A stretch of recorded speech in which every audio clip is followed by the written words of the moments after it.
असा औचित्य पत्रकार परिषदेचा अर्थातच मी महाराष्ट्राच्या अनेक भागामध्ये फिरतोय. भारतीय जनता पक्षाच्या निवडणूक संयोजन समितीचा मी सदस्य असल्यामुळे बराच काळ महाराष्ट्रातही फिरावं लागलं, मुंबईतही होतो.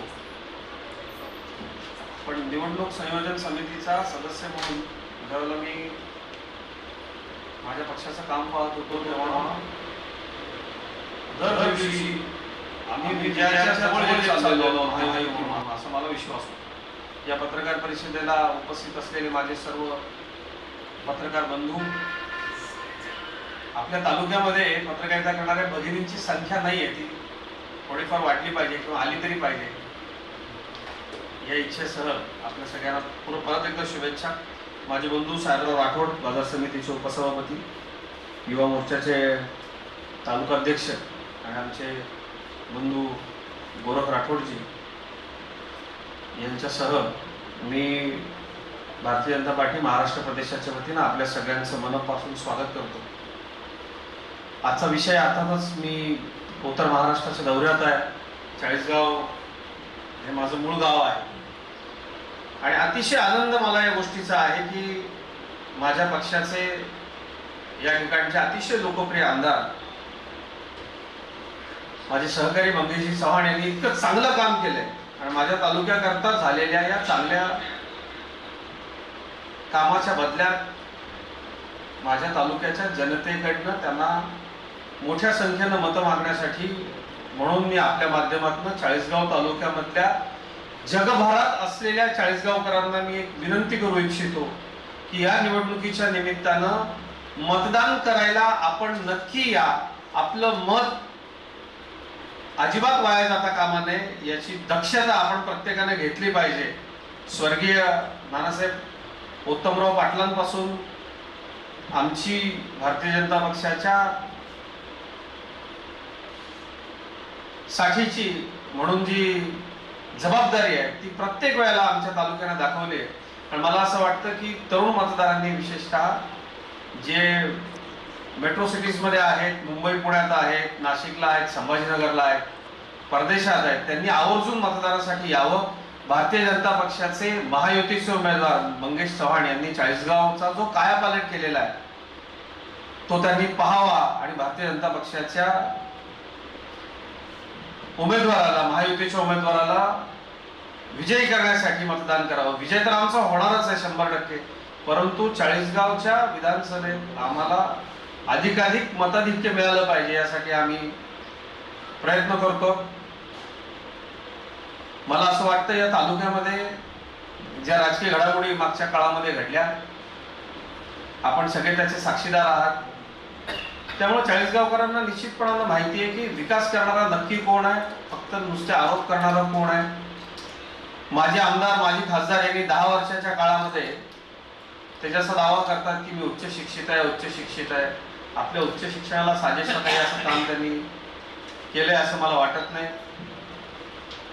शाश्वत विकास अशा सध्या हाकाटे ते पिटत आहेत, परंतु मला असं वाटतं की शाश्वत विकासासह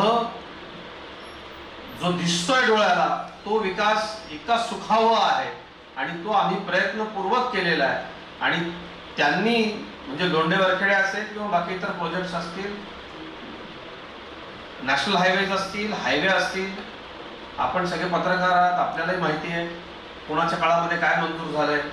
आपण सातत्यानं सांगितलं होतं आम्ही ह्याव करू, त्याव करू, गणित नगरी करू. प्रत्यक्षात इथं कत्तलखाने आणण्याशिवाय दुसरं काही विकासाचं काम झालं नाही. आणि मला असं वाटतं की हुकुमशाही म्हणून माझ्या आमदारांनी, माजी खासदारांनी गेली 10 वर्ष ज्या पद्धतीने त्यांनी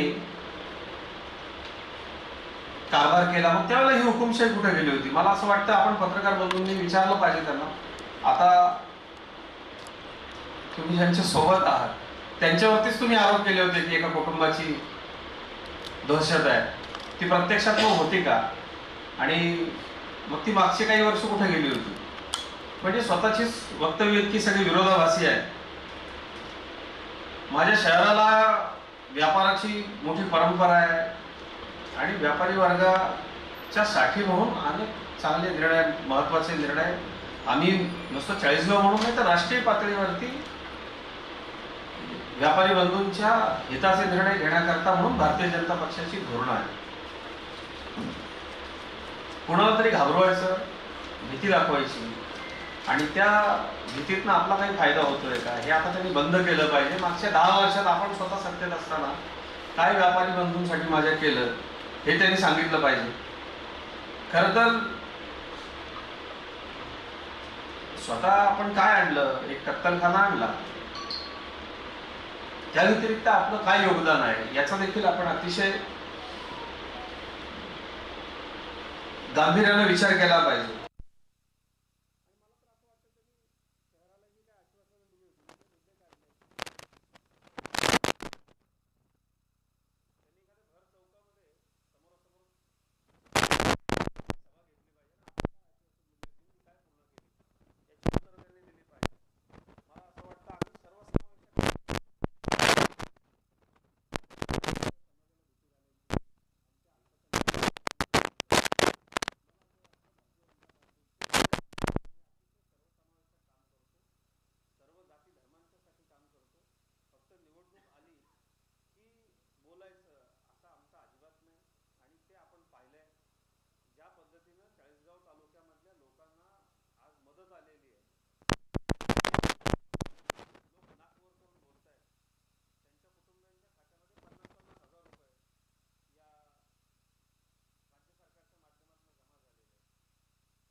माझे नेते आदरणीय गिरीश भाऊंच्या मार्गदर्शनाखाली चाळीसगाव तालुक्याकरता जितक्या योजना आम्ही आणल्या, आपण सगळ्यांनी ते पाहिलं असेल की आपल्या खात्यावरती जे पैसे आले, म्हणजे शेजारी माझ्या छत्रपती संभाजीनगर जिल्हा आहे जिथे माझी शेती आहे, बाजूच्या शेतकऱ्यांना दुष्काळाचे पैसे आले तर नाही.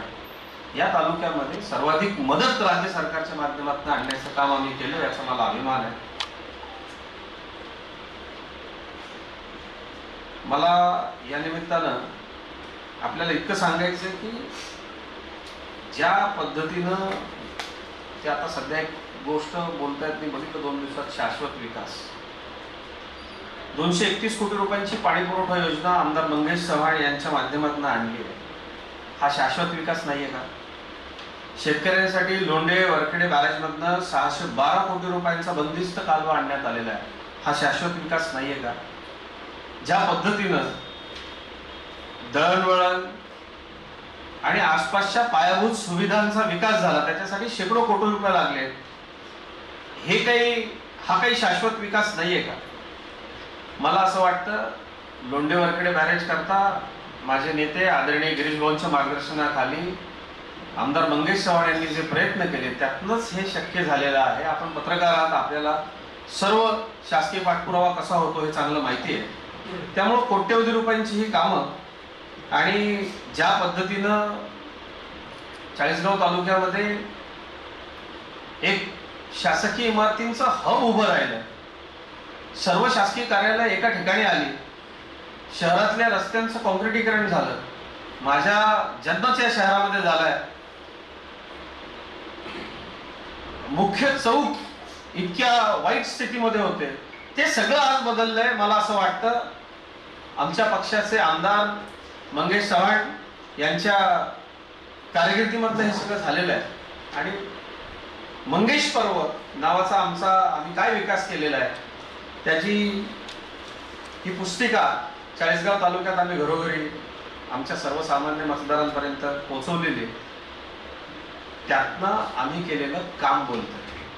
मला तर असं वाटतंय विरोधकांना फार त्यांचं नाव घेण्याची किंवा इतर गोष्टी बोलण्याची फार आवश्यकता नाहीये, पण तरी देखील मी आजची पत्रकार परिषद घेतोय ती चाळीसगावकरांच्या, सामान्य चाळीसगावकरांच्या पर्यंत पोहोचण्याकरता घेतो की आपण सगळ्यांनी एका गोष्टीचा विचार केला पाहिजे की आतापर्यंत आपलं गाव कसं होतं आणि मागच्या 2.5 वर्षामध्ये मधल्या काळामध्ये हे ज्यांचा आईस्क्रीमचा कोन हातात घेऊन फिरतायत त्यांचं सरकार या राज्यामध्ये होतं. जिथं जिथं महायुतीचे आमदार होते त्या ठिकाणची सगळी कामं बंद केली होती. आम्हाला असं एक कर्तृत्वान लोकप्रतिनिधी लाभलाय की आमचं सरकार नसताना सुद्धा चाळीसगावचं एकही काम थांबलं नाही. हे मला अतिशय अभिमानानं या ठिकाणी नमूद करायचं आहे की आमदार आणि लोकप्रतिनिधी हा कर्तृत्वान असला पाहिजे, त्याचा थेट संपर्क असला पाहिजे. मी अनेक वर्ष ज्या ठिकाणून महाराष्ट्राचं राजकारण प्रत्यक्ष हलतं चालतं त्या ठिकाणी 2 दशकाहून अधिक काळ माझा गेलेला आहे. त्यामुळे मी अतिशय आत्मविश्वासानं सांगू शकतो की अशा अनेक योजना आणि असे अनेक पैसे सत्ताधारी पक्षाचा आमदार असला तरी देखील त्याला आणणं अवघड असतं. अशा अनेक प्रोजेक्ट्सना आणि अशा अनेक प्रकल्पांना चाळीसगावला आणण्यामध्ये मंगेश चव्हाण हे यशस्वी ठरलेत. ही त्यांची व्यक्तिगत कामगिरी आहे, हे त्यांचं व्यक्तिगत योगदान आहे. आणि म्हणून मला असं वाटतं की शासकीय योजनांचे पैसे सर्वाधिक आमच्याकडे, आमच्या पाणीपुरवठा योजनांकरता भरपूर पैसे आले, आमच्या सिंचन योजनांच्या करता पैसे आले, मतदारसंघामधल्या रस्त्यांच्या बाबतीमध्ये अनेक वर्ष म्हणजे मला असं वाटतं की काही महत्वाच्या बाबतीमध्ये 89 खासदार असताना एरंडोलच्या रस्त्याच्या बाबतीमध्ये, इथल्या आमच्या याच्या बाबतीमध्ये तिथपासून फॉलोअप सुरू होता. मग आपण आमदार खासदार असताना काही झालं का नाही, आपल्या गावामध्ये आपल्या गावाचं ग्रामपंचायतीचं कार्यालय आम्हाला बांधावं लागलं. आपण या सगळ्याचा अंतर्मुख होऊन विचार केला पाहिजे. आणि मला असं वाटतं की तालुक्याची जनता अतिशय सुज्ञ आहे. लोकांना कळतंय की इतक्या ताकदीनं काम करणारा एक तरुण आमदार ज्याची महाराष्ट्रामध्ये चर्चा आहे. आणि या निमित्तानं मला चाळीसगाव तालुक्याच्या जनतेला एकच सांगायचं आहे की राज्यामध्ये महायुतीचं सरकार पुन्हा येणार आहे आणि आम्ही निवडून दिलेले आमदार हे मंत्री होणार आहे. त्यामुळे आपण सगळ्यांनी आपल्या मतदारसंघासाठी, आपल्या जनतेच्या भवितव्याकरता एका कर्तृत्ववान आमदाराला, युवा आमदाराला आपण निवडून दिलं पाहिजे. आणि एक गोष्टही मला इथं विरोधकांना एक सांगायची आहे की एका पैशाचा भ्रष्टाचार केला असा आरोप तुम्हाला मंगेश चव्हाण यांच्यावर करता येईल. भारतीय जनता पक्षाचा अतिशय निष्ठावान कार्यकर्ता म्हणून मंगेश चव्हाण यांनी विकासाचे इथं असलेले जे डोंगर आहेत, जनतेची विनम्रपणे केलेली जी सेवा आहे, आणि मला अभिमान आहे की माझे सहकारी हे गोडगोड बोलत नाहीत, खोटं बोलत नाहीत, जे आहे ते स्पष्टपणे लोकांना सांगतात, दिलेला शब्द पाळतात. आपल्या व्यक्तिगत व्यवसायातनं त्यांनी साधलेली प्रगती, त्यातनं जी ईर्ष्या निर्माण झालेली आहे त्या ईर्ष्येला पूर्ण करण्याकरता वेगवेगळ्या पद्धतीने आरोप केले जातात. पण एकही व्यक्तिगत आरोप इथल्या लोकप्रतिनिधी असलेल्या आमदार मंगेश चव्हाण यांच्यावरती विरोधकही करू शकत नाही. हे त्यांचं दुर्दैव आहे मला असं वाटतं. आणि अशा कर्तृत्ववान व्यक्तीला चाळीसगावची जनता पुन्हा निवडून देईल, मला याचा विश्वास आहे. पण अधिकाधिक मताधिक्य देण्याकरता आमच्या आसपासच्या भागामध्ये ज्यांचं नाव चाळीसगाव विधानसभेच्या मतदार यादीमध्ये, त्या सर्व मतदारांनी मोठ्या संख्येनं मतदानाला यावं आणि मंगेश चव्हाण यांना अतिशय जबरदस्त मताधिक्यानं विजयी करावं असं मी आपल्या माध्यमातून विनम्रपणे आवाहन करतो. आपले काही प्रश्न असतील तर ते आमंत्रित.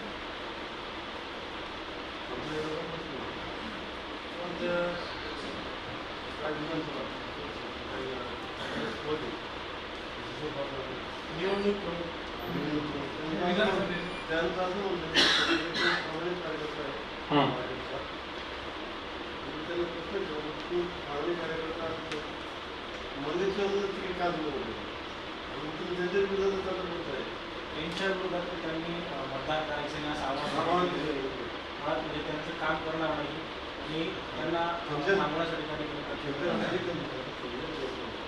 त्यांचं असं म्हणणं आहे की मी पोलिसांकडे सगळ्या कंप्लेंट केलेल्या आहे, माझ्या तक्रारीची कोणी दखल घेत नाही, म्हणून मला आता लागतो. आपण या पत्रकार परिषदेमध्ये आहात कारण आपण अतिशय सन्माननीय पत्रकार आहात आणि आपली क्रेडिबिलिटी आहे म्हणून आपण हा प्रश्न उपस्थित करू शकत आहात. आणि मी राज्याचा मुख्य प्रवक्ता म्हणून आपल्याला जबाबदारीनं उत्तर देण्याकरता इथे उपस्थित आहे. हा घटनाक्रम जर आपण लक्षात घेतला तर आपल्या एक लक्षात आलं पाहिजे की आरोप करणाऱ्याची विश्वासार्हता म्हणजेच क्रेडिबिलिटी काय यावरती त्याच्या आरोपांना उत्तर द्यावं की नाही ठरतं. मला असं वाटतं माझं सकाळीच आमच्या पक्षाच्या सर्व वरिष्ठांशी या विषयावरती बोलणं झालं होतं. पण मी पक्षाचा सहमुख्य प्रवक्ता म्हणून अधिकृतरित्या आपल्याला सांगतो की कृष्णेश्वर पाटील हे विधानसभेच्या निमित्तानं कुठल्याही पदावर नव्हते. लोकसभेनंतर त्यांना त्या पदावरून पदमुक्त करण्यात आलेलं होतं. आणि मला असं वाटतं मी विकासाच्या गोष्टी आपल्यापर्यंत पोहोचवण्याकरता या पत्रकार परिषदेमध्ये आलेलो आहे. नकारात्मक गोष्टी आणि माझं व्यक्तिगत मत असं आहे, मी व्यसनाधीनतेच्या सक्त विरोधात असलेला माणूस आहे. मी मुंबईत बसून काम करत असलो तरी मी स्थानिक चाळीसगावकर आहे. त्यामुळं माझ्या तालुक्यातल्या तरुणाईला व्यसनाधीनतेच्या खाईत ढकलणाऱ्या माणसाच्या आरोपांना उत्तर देण्याइतपत मी महत्व देतो. तसं नाही, ते म्हणतात की आम्ही त्या पदावर आहे असं म्हणतो. मी भारतीय जनता पक्षाचा सहमुख्य प्रवक्ता आहे आणि मी अधिकृतरित्या आपल्याला सांगतो कृष्णेश्वर पाटील हे विधानसभा निवडणुकीच्या संदर्भात कुठल्याही जबाबदारीच्या पदावरती नाही. आता पण त्यांना त्यांना पद विधानसभेच्या निमित्तानं देण्यातच आलेलं नव्हतं, त्यामुळे पदमुक्त करायचा प्रश्नच नाही. नाहीच आहे ते पदावरती. मला मी काय म्हणताय की मी भाजपचाच आहे, भाजप सोडणार नाही. असं आहे, आपण एक लक्षात घ्या की भारतीय जनता पक्ष हा जगातला सगळ्यात मोठा पक्ष आहे. भारतीय जनता पक्षाची विचारधारा आवडणारे लोक मिस्ड कॉल देऊन आमचे सदस्य होतात. दादा, काल पत्रकार परिषदेत जे आरोप करण्यात आले त्यावर वरिष्ठांकडे तक्रारी करण्यात आलेल्या होत्या तोंडी, असं त्यांनी सांगितलं. त्याच्यामध्ये आरोप काय होते काय? आपण मी आता नाही, मी पूर्ण पत्रकार परिषद बघितली. त्याच्यात जे आरोप झालेले आहेत मी आपल्याला तेच सांगतो की माझ्या जीवाला इथं धोका आहे, तुम्ही काहीच केलं नाही. हा मी तुमच्यावर आरोप करू शकतो. मला असं वाटतं ज्या अतिशय अनेक तक्रारी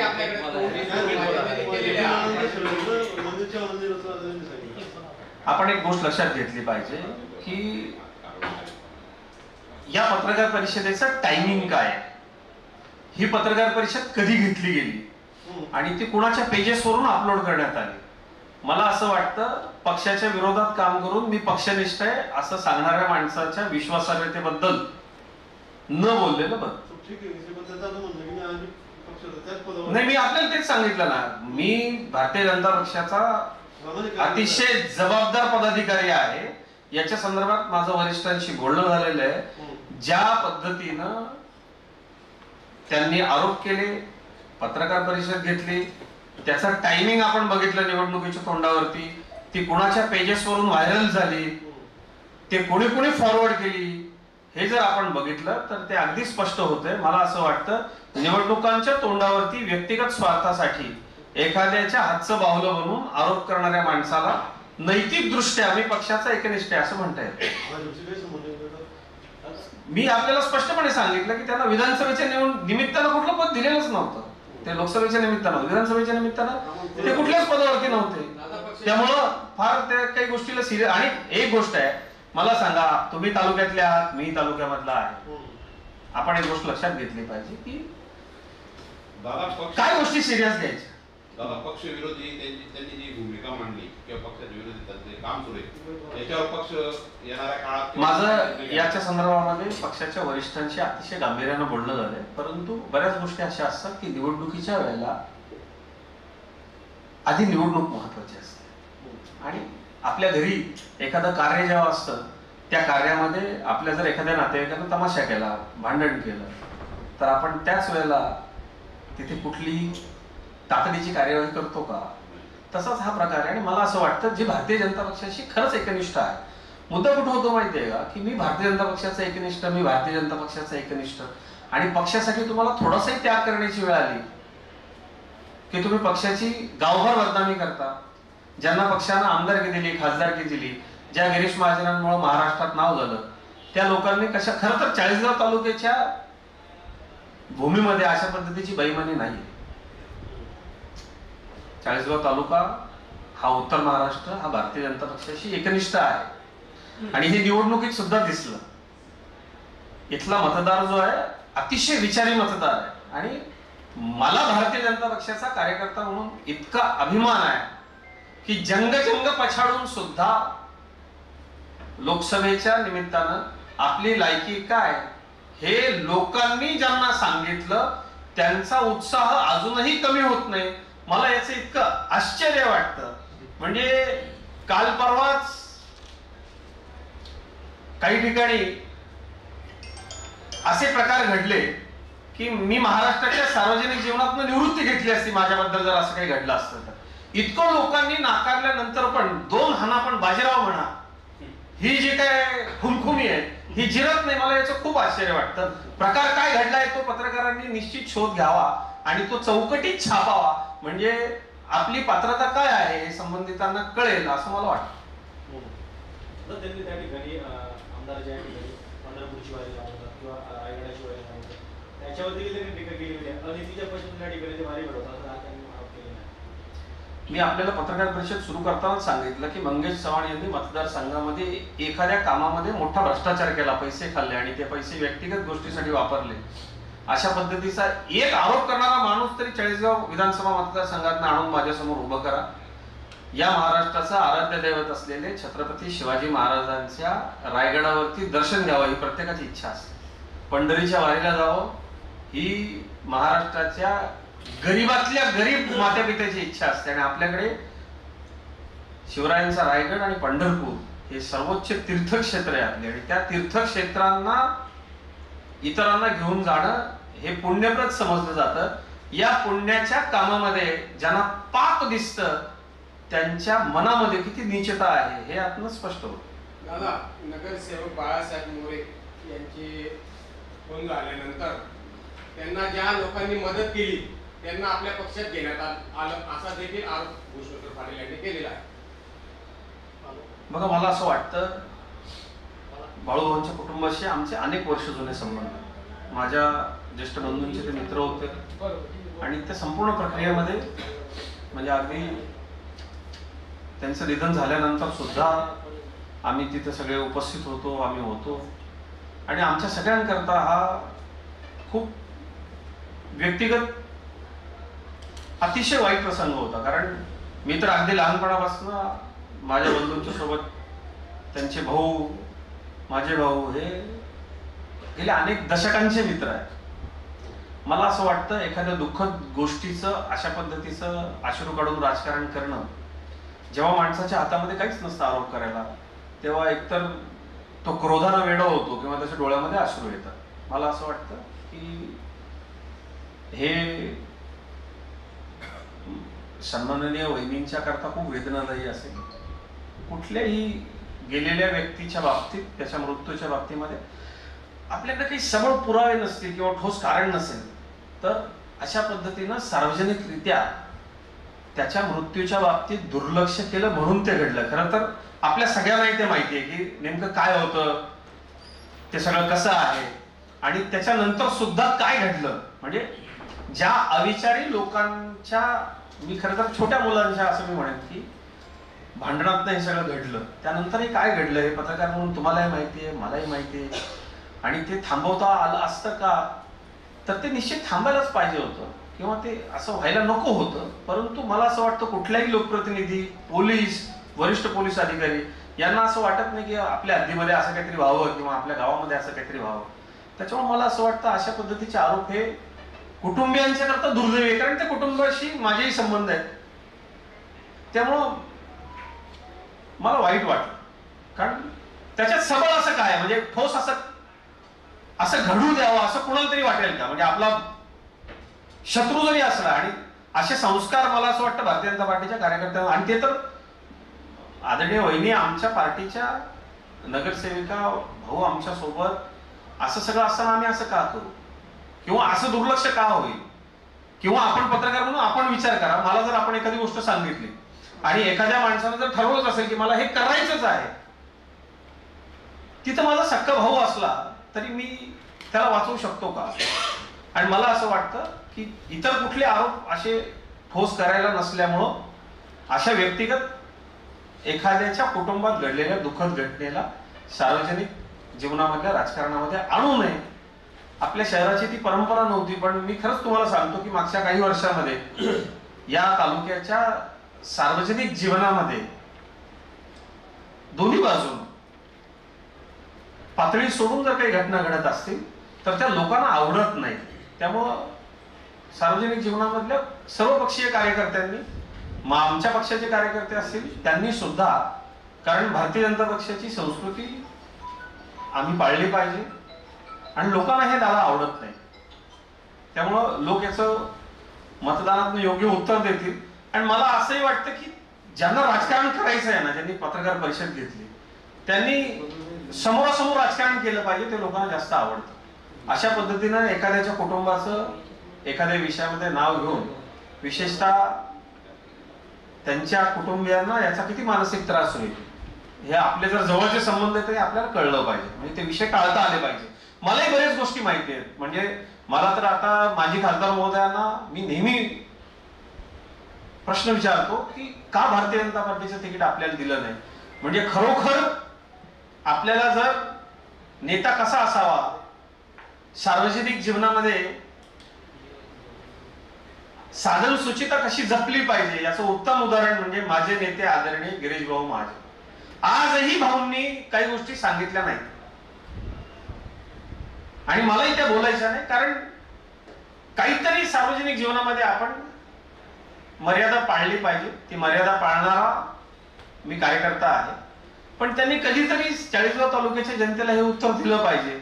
म्हणजे मला बघा किती अभिमानाची गोष्ट आपल्यासाठी होती की आदरणीय गिरीश भाऊंनी एकाच तालुक्यामध्ये आमदार आणि खासदार आपल्याला दिलेला होता. म्हणजे हे व्यक्तिगत मला काही मिळालं पाहिजे, माझ्याच पत्नीला तिकीट मिळालं पाहिजे, माझ्याच कुटुंबाला सगळं झालं पाहिजे, मलाच कॉन्ट्रॅक्ट मिळाले पाहिजे, माझ्याच कडे सगळे पैसे आले पाहिजे, सत्ता सगळी माझ्याचकडे असली पाहिजे. आपण आठवा या तालुक्यामधल्या काही अतिशय चांगल्या कार्यकर्त्यांना, मराठीमध्ये एक म्हण आहे मित्रांनो, देवाच्या काठीला आवाज नसतो. आपण जसे वागला ते आपल्या नशिबी येत आहे. माझे मित्र मंगेशराव चव्हाण हे मनात काहीही किलमिश न ठेवणारे, जे आहे ते स्पष्ट रोखठोक दिलेला शब्द पाळणारे मित्र आहे. आणि आपल्याकडे एक म्हण आहे, देवाचं, गावाचं, भावाचं आणि मित्राचं खाऊ नये. प्रत्येकाला आकांक्षा असतात, त्या राजकीय क्षेत्रात सुद्धा असतात. त्या पूर्ण करत असताना आसुरी पद्धतीने त्या करू नये. आणि गुरुनं कायम चेल्याला एक डाव शिकवलेला नसतो, हे चेल्याने लक्षात ठेवलं पाहिजे. एक डाव गुरु आपल्याकडे राखीव ठेवतो. तर त्या माझी चेल्यानं हेही सांगितलं पाहिजे की तुमचं तिकीट का आपल्याकडे. आणि निवडणुकीच्या निमित्तानं तुम्ही मर्दासारखे या. आता किती ठिकाणी जायला लागते, लोकांशी गोडगोड बोलायला लागते, पहाटे 3-3 वाजेपर्यंत लोकांच्या घरी जाऊन नाक घासावं लागतं. हे सगळं करण्याची आवश्यकता पडली नसती जर आपण नीतिमत्तेनं वागला असतात, आपल्या गुरुला धोका दिला नसता. आणि बऱ्याच गोष्टी अशा माझ्याकडे खूप फर्स्ट हँड माहिती आहे आणि या सगळ्या इतिहासाचा मी साक्षीदार आहे. मी पुढे बाहेरचा माणूस नाही. ठाकरे गटात त्यांनी प्रवेश केला त्या दिवशी टुनटुणात ते मीडिया समोर येऊन बसले आणि नशिबानं समोर मीच होतो. आपण सगळ्यांनी ते पाहिलंच, कुठं उत्तर देऊ शकले. आणि मला त्यांच्यावरती व्यक्तिगत बोलायचं नाही, कारण ही निवडणूक आम्ही लोकांच्या समोर विकासाचे मुद्दे घेऊन जातो आणि मला पूर्ण खात्री आहे मंगेश चव्हाण या मतदारसंघातनं अतिशय दणदणीत मताने निवडून येतील. पण मी पुन्हा एकदा भारतीय जनता पक्षावरती प्रेम करणाऱ्या कार्यकर्त्यांना, मतदारांना हे सांगू इच्छितो की कुठल्याही लढाईमध्ये गाफील राहता कामा नये. आपण सगळ्यांनी शेवटच्या क्षणापर्यंत 20 तारखेला सगळ्यांना मतदानाला काढेपर्यंत आपण सगळ्यांनी सजग राहायचं आहे. या तालुक्यानं राजकारणाची घसरलेली पातळी जी पाहिली ती यापुढे आपल्या कुणालाही पाहावी लागू नये.